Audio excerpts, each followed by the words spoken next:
My name is Sergeant Jim Puta, and I'm the team leader for the King County Police Hostage Negotiations team. We're here today to interview a man responsible for murdering his 17-year-old girlfriend in a hostage incident that occurred in King County on June 1st of 1993. Donald Dunn is a 23-year-old white male who was wanted by the police department for several bad checks and a stolen vehicle. He was stopped by the police in that stolen vehicle and barricaded himself inside with his 17-year-old girlfriend. When the negotiators were called, the negotiators talked him through 2 5-minute deadlines for a cellular telephone. On the third request for the phone, Dunn gave us 30 seconds to get him a phone. When the 30 seconds was up, he slid the van door open, fired 3 shots, executing his girlfriend and shooting himself twice. We have made this training tape in hopes of providing an insight into the mind of a hostage taker at the point he is about to commit murder and attempt suicide. Don, how old are you? I'm 23. Tell us about the events that led up to what happened on June 1st of 1993. Well, that's a big one. I was pretty much down on my luck. I was getting divorced from my wife. I had 2 sons recently, and both their mothers took my kids and kind of just disappeared on me, did a disappearing act. I didn't handle that very well. I was having trouble getting a job, and I just happened to run into Vanessa, and me and her started getting into drugs and alcohol, and one thing led to another, and we started breaking into cars for money to get alcohol. And when you were in the van that night, Don, did you think about your children? I tell you the truth, no, I didn't. I thought about them for a brief moment, but then I thought, well, it doesn't matter because I wasn't going to be in their lives anyway. But you thought about them prior because you wrote them each a suicide note. Right. A goodbye note. Right. I thought about them prior to that, and my thinking point about that was, like I said, I didn't think there was any hopes for me being in their lives because both their mothers had taken them, and so I didn't see that it any really mattered if I was dead or alive to them. Tell us about your wife and your girlfriend. Well, my wife, me and her weren't having a good relationship to begin with, and she had went and got a restraining order on me and my son. So they and then I was supposed to see my sons on Thursdays. And whenever I showed up to see them, she was too busy or she just didn't want me there. And the other one, she took my oldest son, and she kind of just disappeared, didn't tell me where she was going or anything because of the fact that I had another son. And it was more of the thing of they were both angry because I had 2 sons, and they hated me for it, and so they just took my sons and left. Could it have been that they were afraid of you? Christine might have been afraid of me because I threatened to take my son away from her. I told her he was my son and I could do what I want with him. I'd take him and take off. But as far as Carrie's concerned, I don't think she was ever really afraid of me. I know she had got a restraining order on me, but that was a result of me and her stepfather having a fight that caused the restraining order to be put on me to begin with. Was Vanessa afraid of you? Not that I'm aware of. Have you been violent with women in the past, Don? Well, that's kind of hard. Me and my wife used to get into it all the time. She'd hit me and I'd hit her back. It says here that, this is from April 7th's newspaper, the day before your sentencing. Right. It says, Dunn first came to the attention of law enforcement in January 1992 after he loaded a hunting rifle, pointed at his wife, and said he was going to kill her. So that's a felony. The prosecutors allowed Dunn to plead guilty to 4th-degree assault. Is that one of those cases? That was the 4th-degree assault case. They said I loaded the rifle, but when they searched the house, they never found any ammunition. I did point the rifle at my wife, but I didn't have no ammunition. And in another article, or another paragraph here, it says An ex-girlfriend, 8 months pregnant with Dunn's child, asked for a protection order in November. When she filed the paper, she said she'd suffered 6 months of slaps and shoves and other attacks. Dunn was threatening, and then in quotes it says, to go to the hospital while I'm having the baby and take the baby with an AK-47, and if he doesn't get the baby, he will shoot it, she told the court. Did that happen? No, that never even came close to happening. And then it said 5 months later, Dunn again threatened to kill his wife. He was stalking her and threatened to kidnap their 3-month-old son. I had threatened to steal my son, yes, but I never stalked her because I never knew where she was. During the negotiations between you and me, I told you that you were being looked at just for property crimes only. Did you understand that? To tell you the truth, I don't remember you even saying it. I think I was just agreeing to anything at that point. I was trying to listen to her yelling at me, and I was trying to listen to you. And how was she yelling at you? What was she? She was just telling me that my original plan was I was just going to get out of the van and start shooting at you in hopes that you'd shoot back. What changed that plan? Well, she insisted that I don't do that. She got extremely upset about it. And Did she say why? No, she didn't say why. She just told me that was a stupid idea. During this ordeal, you had a .22 caliber pistol and a .38 caliber pistol.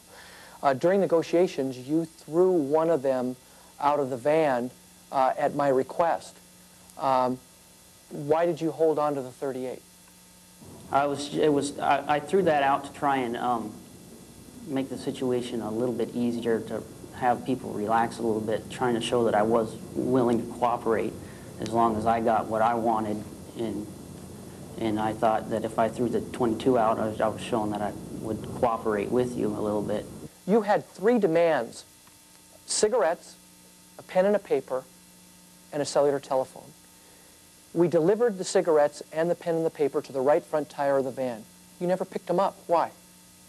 Well, I was in fear that if I even tried to get out of the van, that you had a rifleman would pick me off, pretty much. Just wound me is what was going through my mind. What was the significance for the cellular phone? What were you going to do with it? I was going to call my family, and she was going to call her family, and see what we can do as far as getting out of the mess we were in. I just wanted to tell my parents that I had really screwed up, and I was trying to look for advice.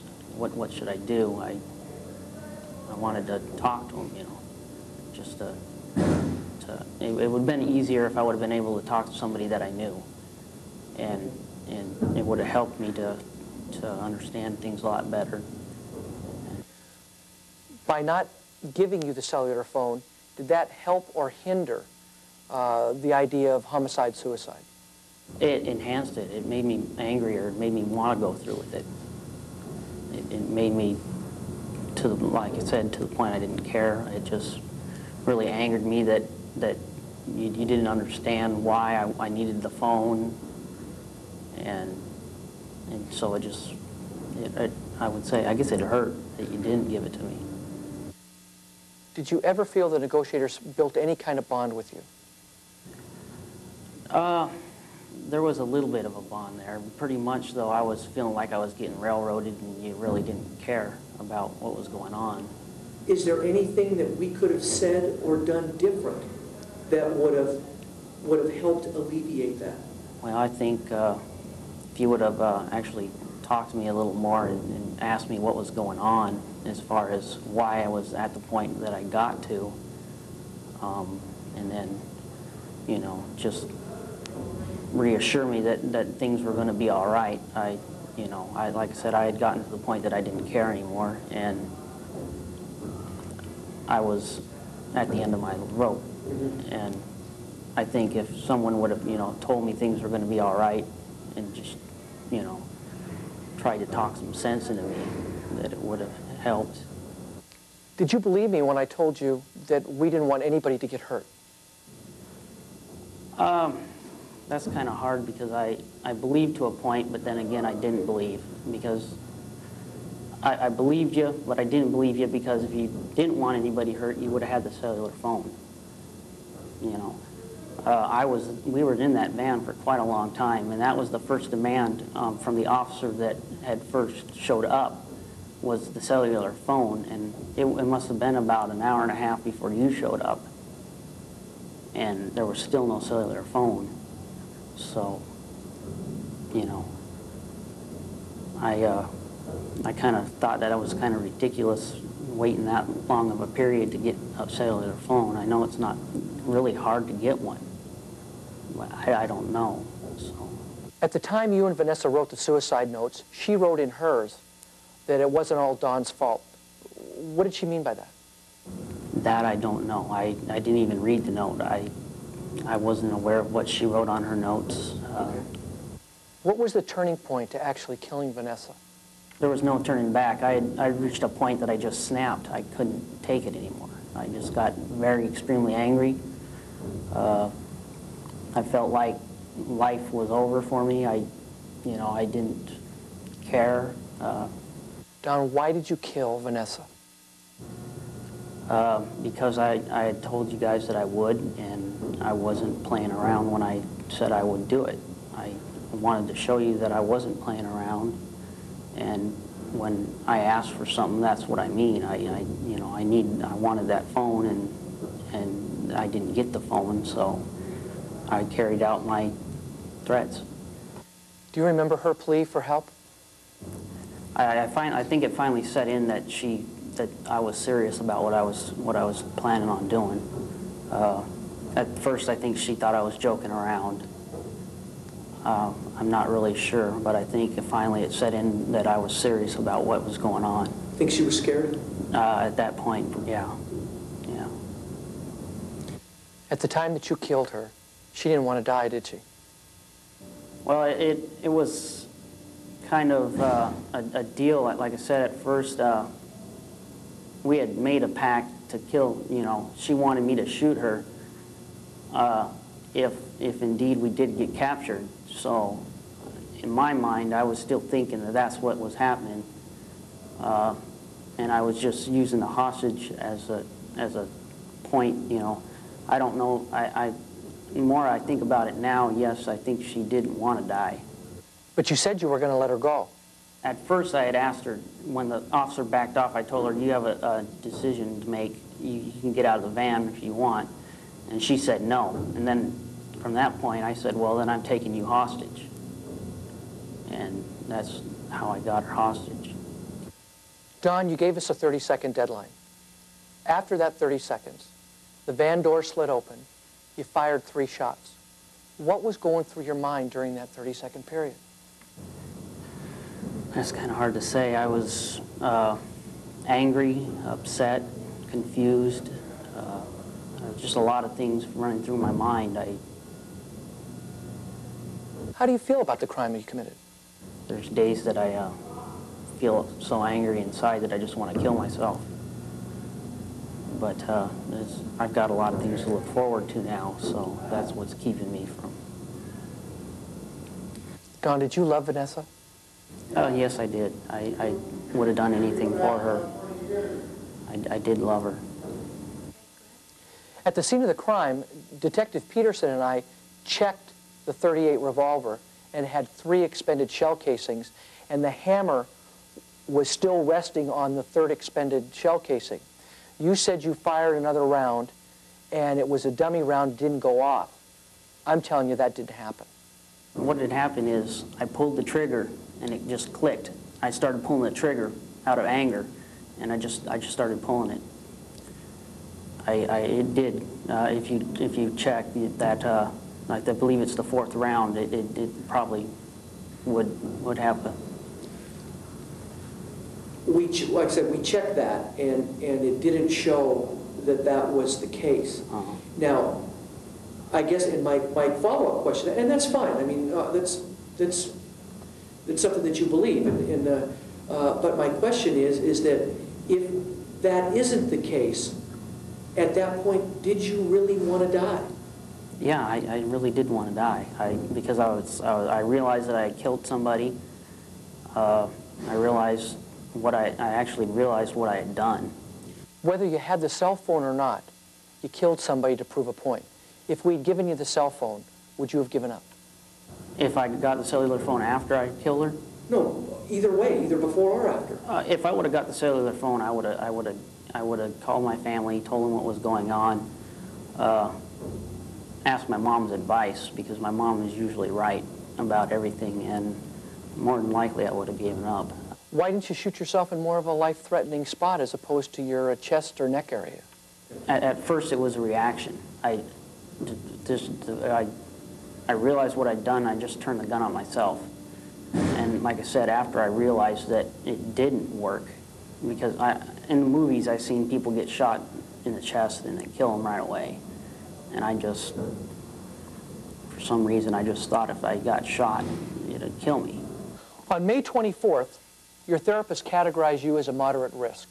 After counseling 2 hours twice a week for 3 weeks, 8 days later, you killed Vanessa. Do you feel you were getting anything out of this treatment? Yeah.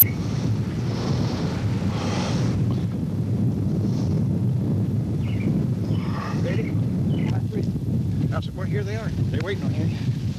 Go in and talk to them. We're not going to talk to them until we let the people off the bus. But once we agree to talk to them, we'll talk to them. Okay. Once the people are off. That's what's going to be trying to get the agreement to be, okay? Sounds fine with me. Let's go in and see. Okay.